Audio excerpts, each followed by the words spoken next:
तो आज हम बात कर रहे हैं एक हिंदी हॉरर ऑडियो स्क्रिप्ट की, पीपल के पेड़ वाली औरत। हाँ।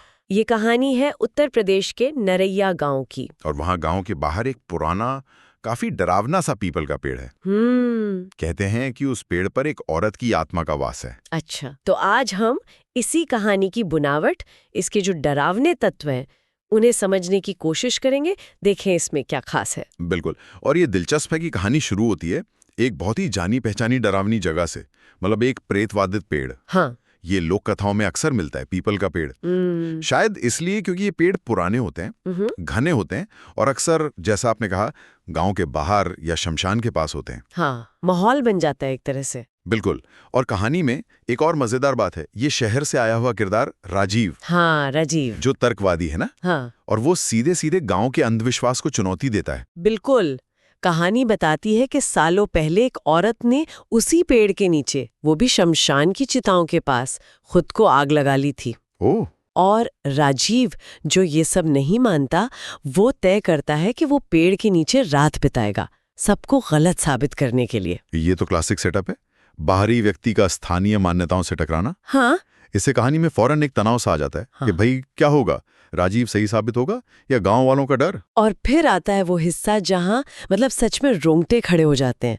स्क्रिप्ट के हिसाब से रात के ठीक 1:13 पर, एक खास समय। हाँ, एकदम सटीक समय, 1:13 AM, माहौल बदल जाता है। तेज हवा चलने लग जाती है, पेड़ की शाखें जोर जोर से हिलती हैं। और तभी राजीव उस औरत को देखता है, सफेद साड़ी, उलझे हुए बाल, चेहरे पर खून। और सबसे डरावनी बात, उसके पैर जमीन से ऊपर है, हवा में तैर रहे हैं। बाप रे, ये तो वाकई डरावना है। पढ़ते हुए भी डर लग रहा था। और फिर वो चेतावनी देती है, मेरी आंखों में मत देखो। 13 AM, वो भी अजीब है, जिसे कोई अशुभ मुहूर्त हो। हाँ, वो समय भी कहानी में एक रहस्य जोड़ता है। लेकिन राजीव क्या करता है? हाँ, वो चेतावनी को नजरअंदाज कर देता है और उसकी आंखों में देख लेता है। और जो वो देखता है वो भयानक है।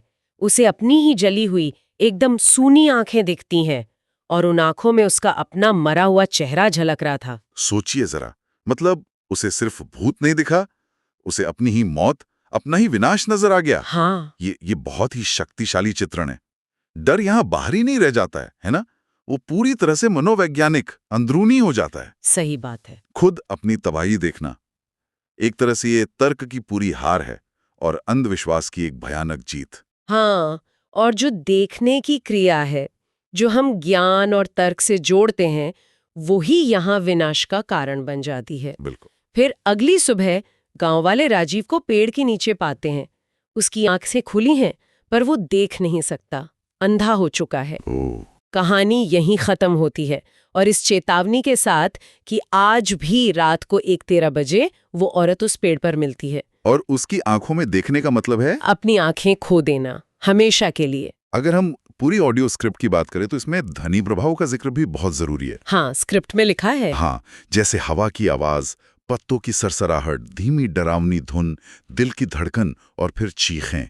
ये चीजें सिर्फ लिखी हुई नहीं है, ये सुनने वाले के अनुभव को बहुत गहरा बनाती हैं। हाँ, वो माहौल बनाने में मदद करती हैं। बिल्कुल, कहानी को और असरदार बनाती हैं। तो कुल मिलाकर देखें तो ये कहानी डर के कई जाने पहचाने नुस्खे इस्तेमाल करती है।